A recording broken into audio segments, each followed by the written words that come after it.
So a while back I looked at the Beretta Squalo, which is a fancy version of the 92XI or 9211, the single action only Beretta with a frame mounted pair of safeties, and I thought it was pretty legit. The Sabia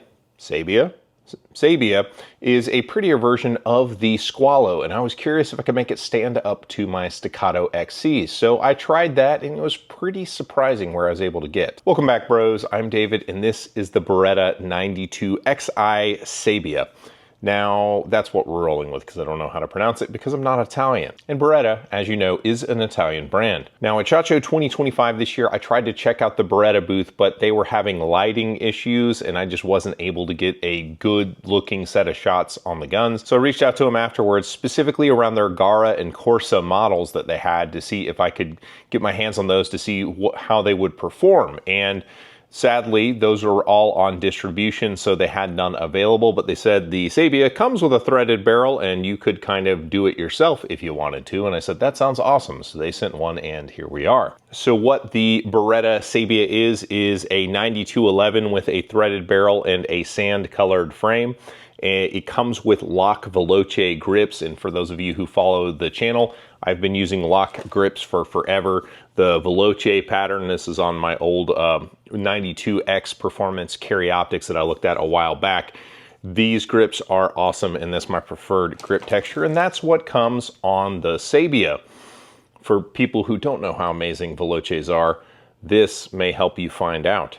But the Beretta 9211 has a Vertex style frame, and you can see it's very steep backstrap there, very upright, versus like the M9A4 that I have here, where you have kind of the humpback Beretta. These wraparound grips kind of mimic the old school Beretta profile. And since it is a fully ambi gun that is single action only, the thing that I'm noticing when I grip the gun the most is that people who have smaller hands with shorter trigger reaches required, I think that this format of pistol is probably ideal for somebody who has smaller hands. But for my left-handed people, the slide stop is only on one side of the frame. Obviously, they're available in 9mm. The 92s are the 9mm versions of the Berettas, so your rare and exotic calibers, I'm afraid, are not going to show up on this pistol. Now, this is a limited edition pistol, limited to just 400 pieces. It has the Tony Systems magwell. It comes with 3 Tony Systems base pads on their magazines, which gives you a total capacity of about 22, and that's using lockback followers. And simply just getting the gun in hand and messing with it, you will be impressed. Now, one thing that Berettas over-deliver on is the perceived quality when you pick the gun up. The way that the slide fits on the frame, it just feels much nicer than like low-end 2011s and pretty much most other production style, service style pistols. It just feels super high-end. And the single action trigger is very welcome, especially in the era of the frame mounted safeties.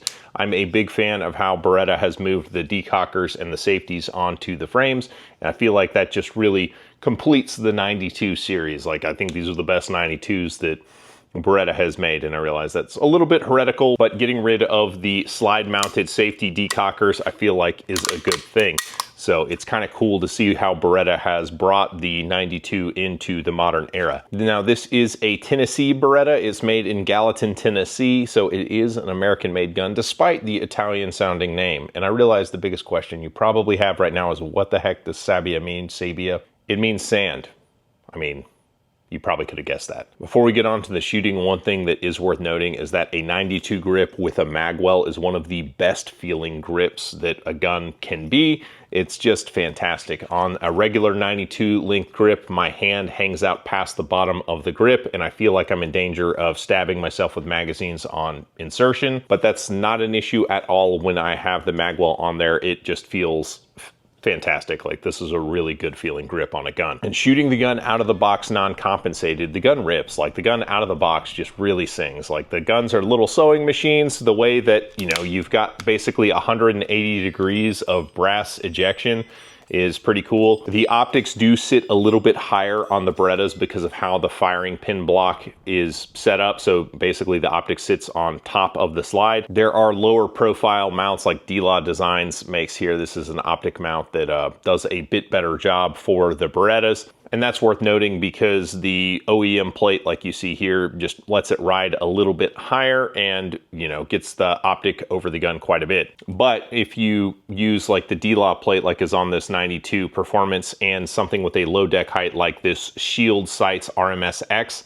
then you can see that the optic absolutely gets down pretty darn low. Since the gun does weigh 35 ounces, it's sort of in a sweet spot for like 9mm performance shooting. It's light enough to be carried, but heavy enough to steady up well when you're aiming. Despite the higher bore axis that Berettas have, the strange action, because they use a locking block style of action where the barrel doesn't tilt at all, it just kind of moves back and forth, which is pretty neat. The locking block falls out and the barrel kind of moves to the rear, but it's an inline sort of move, and all of the weight of the slide is basically below the center line of the bore. So it's a very gentle shooting gun. I mean, I really like Beretta 92s. And because I'm a fancy man with a fancy pistol rest now, I took it to an indoor range to rest the gun and see what kind of groups that it got. And these things put out some really good groups. And that's using my competition loads, which are a 115 jacket hollow point at about 1150 foot per second. So 20 yards offhand, those are two touching with the Buffalo Creek 115s. That was my fundamentals breaking down. I just put about 2 more clicks in, but about that's my point of aim. But stacking rounds at 20 yards offhand, it is a very comfortable frame, very easy to shoot. And that's all a good baseline to get started with. Why we're really here is it's got a threaded barrel in the age of the compensator. So I ended up with the Parker Mountain Machine compensator that makes the gun look, you know, super long and super cool, as well as the 2 Patriots trigger. So that's number 2 Patriots for those people who are wanting to know what I'm dealing with here. So the 2 Patriots trigger, what it did, the trigger out of the box is fine. It's a good trigger, but there's a lot of kind of slop in the single action with the hammer back, whereas the 2 Patriots trigger basically takes all that wiggle out of the trigger and just the hammer falls. It's a really nice trigger, and it doesn't modify the pull weight at all. It just kind of changes how the trigger moves, and that's pretty doggone welcome. And I don't think you'd want to change the pull weight because it's a pretty awesome pull weight for a single action gun. So I took it to the range against the Staccato XC, which is a commander length slide with a 5-inch barrel that has an integral compensator for the final 3/4 of the barrel, and the Springfield Armory Prodigy comp, but that's just a commander gun. Now this gun has a full 5-inch slide, so it's got a little bit more steel moving every time the gun shoots. The springing isn't optimized due to the fact that there is a comp there, but shooting it in slow motion, I was very pleased to see that the gun very gently sort of returns to 0 despite having marginally more muzzle climb than the XC or the Prodigy comp. Because the frame is aluminum, it is a little bit more direct feeling in the hands. It just feels like it's putting more energy into your arms. Some of that would probably get better with a more optimized recoil spring weight, just going down like, you know, a pound or 2 on the recoil spring would probably help with some of that. But it was super pleasant shooting kind of side by side. I can say that the mighty 2011 sliding style trigger, I definitely have a preference for, but I have a lot more training on that style of trigger than this sort of hinge trigger that we have right here. So I think with some adjustment, I could probably get accustomed to this trigger, because in a practical sense, shooting just, you know, a practical scaling drill side by side, the XC and the Sabia were kind of right on top of each other with what I was able to do with it. For whatever reason that day, I couldn't put together a good run with the Prodigy comp. It wasn't the gun's fault. It was just kind of 40 degrees outside after Texas was teasing us with 80-degree days. So I just couldn't connect, whatever reason. And practically speaking, from an accuracy perspective, I was able to get, you know, the same results at 25 yards as I can get from like a 2011 style pistol. So it kind of reinforces the initial assertion that, you know, these guns can sort of hang with sort of the Gucci 2011s. The one issue that I had with them is that the grip is a lot smaller. And so I've already got an order in for another pair of these wraparound LOK Veloce style grips, just to give me a little bit more on the back end that I can bite into with my grip. And I think at that point, the gun will be really set up, because I really like the 2011 grip shape because it has a ton of real estate for, you know, my fingers and palms to really do a good job managing recoil. As far as negatives are concerned with this pistol and this sort of setup, I mean, obviously the first is going to be cost. Beretta thinks that these pistols should sell for about just north of about $1,400, but if you do some searching, you can find it for about $100 less than that. The pricing is just for informational purposes, YouTube. Don't be weird. If you're a larger handed shooter, as I mentioned, the smaller grip does kind of create almost like kind of a clown car backup. You can do it. It's just like a pretty narrow window for nailing your grip on it. But so I definitely think the wraparound grips is a good thing to go with if you are a larger handed guy. The slop in the single action trigger is, you know, if you wanted like the best feeling triggers, I think the Two Patriots thing definitely fixes that to an extent. And obviously the height over bore for the optics, but again, you know, there are low profile plate designs that can kind of mitigate that as well. So I think that like it's a really cool gun, especially if you want something that just like, this feels like a higher end gun. If you put this next to like a $3,000 2011, you know, custom run sort of thing, it's going to feel closer to that than it's going to feel to the Prodigy or any other low price sort of 2011.